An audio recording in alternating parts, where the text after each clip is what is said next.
ನೋಡ್ರಿ, ಅಲ್ಲಿ ಆ್ಯಕ್ಚುಲಿ ಇದು ರಾಜಕೀಯ ಎಂಟ್ರಿ ಆಗದೆ ಇದ್ದರೆ ಈ ಇಶ್ಯೂನೇ ಅಲ್ಲ. ಅಲ್ಲಿ ರೆಡ್ ಝೋನ್ ಇದೆ. 2007ರಲ್ಲೇ ಇವರು ಟೌನ್ಶಿಪ್ ಮಾಡಬೇಕು ಅಂತ ಹೊರಟಿದೆ. ನಾವು ಇವ್ರ ಜೊತೆಲಿದ್ದಾಗಲೇ ಅಲ್ಲೊಂದು ದೊಡ್ಡ ಮಟ್ಟದ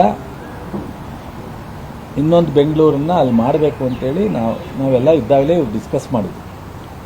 ಆ್ಯಕ್ಚುಲಿ ಇವರು ಭಾಳ ಕಾನ್ಸೆಪ್ಟ್ ಇಟ್ಕೊಂಡೆ ಕುಮಾರಸ್ವಾಮಿಯವರು ಅದನ್ನು ಮಾಡಬೇಕು ಅಂತ. ಅದಾದಮೇಲೆ ಸಿದ್ದರಾಮಯ್ಯನವರು ಸಹ ಜಾರ್ಜ್ ಅರ್ಬನ್ ಮಿನಿಸ್ಟ್ರಿ ಇದ್ದಾಗಲೂ ಅದು ಮೂವ್ ಆಗಿತ್ತು. ಇವತ್ತು ರೈತರಿಗೆ ಅದನ್ನು ವಾಪಸ್ ಬಂದರೆ ತೊಂದರೆ ಆಗುತ್ತೆ. ರೆಡ್ ಝೋನ್ನ ಮತ್ತೆ ತೆಗಿಯೋಗಿಲ್ಲ. ಸೊ ಅದು ಯಾರೂ ಸಹ ಜಮೀನನ್ನ ಉಪಯೋಗಿಸೋಕ್ಕಾಗಲ್ಲ. ಈಗೆಲ್ಲ ನೀವು ರಾಮನಗರ ಸುತ್ತಮುತ್ತ ಅದು ಬಿಡಿ, ಉಳಿದಂಥ ರೆವಿನ್ಯೂ ಲೇಔಟ್ ಬೇಕಾದಷ್ಟು ಆಗಿಬಿಟ್ಟಿದೆ. ರೆವಿನ್ಯೂ ಲೇಔಟ್ಸ್ ಬೇಕಾದಷ್ಟಾಗಿದೆ. ಇದು ಬಲವಂತವಾಗಿ ರಾಜಕೀಯವಾಗಿ ಪ್ರೇರೇಪಣೆ ಆಗ್ತಾ ಇರ್ತಕ್ಕಂಥದ್ದು. ಈಗ ನೆನೆ ನಮ್ಮ ಮುಖ್ಯಮಂತ್ರಿ ಹೇಳಿದಾರಲ್ಲ, ನಾವು ಬಲವಂತ ಮಾಡಲ್ಲ ಅಂತ. ನೋಡೋಣ, ಒಂದು ಕಮಿಟಿನೂ ಮಾಡ್ತೀನಿ ಎಂದಿದ್ದಾರೆ. ಜನತಾದಳ, ಕಾಂಗ್ರೆಸ್ಸು, BJP ಎಲ್ಲರನ್ನೂ ಸೇರಿಸಿ ಕಮಿಟಿ ಮಾಡ್ತೀನಿ ಎಂದಿದ್ದಾರೆ.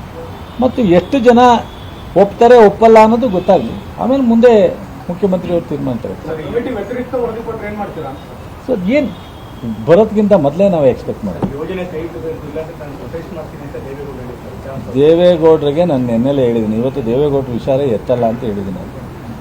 ನೋಡೋಣ, ಈಗ ನೆನ್ನೆ ಹೇಳಿದ ಮೇಲೆ ಏನಿದೆ. ದೇವೇಗೌಡರು ಏನಾದ್ರೂ DK ಶಿವಕುಮಾರ್ನ ಕುಮಾರಸ್ವಾಮಿ ಥರ ಸಹಿಸೋದೇ ಇಲ್ಲ ಅಂತ ಅಂದರೆ ಇಂಥವಕ್ಕೆಲ್ಲ ಕೈ ಹಾಕ್ತಾರೆ.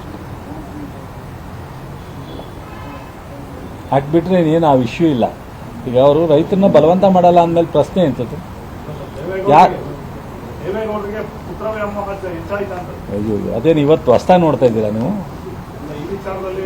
ಈ ವಿಚಾರ ಅಲ್ಲ, ಯಾವಾಗಲೂ ಅದೆಲ್ಲ ನನಗೆ ನನ್ನ ಅನೇಕ ಹಿರಿಯರು ಕೆಲವು ವಿಚಾರನ ಮಾತಾಡಬೇಡ ಅಂತ ಹೇಳಿದ್ದಾರೆ. ಹಂಗಾಗಿ ನಾನು ಮಾತಾಡಬೇಡ ಅಂತ ಹೇಳಿದರೆ ಮಾತಾಡಲ್ಲ.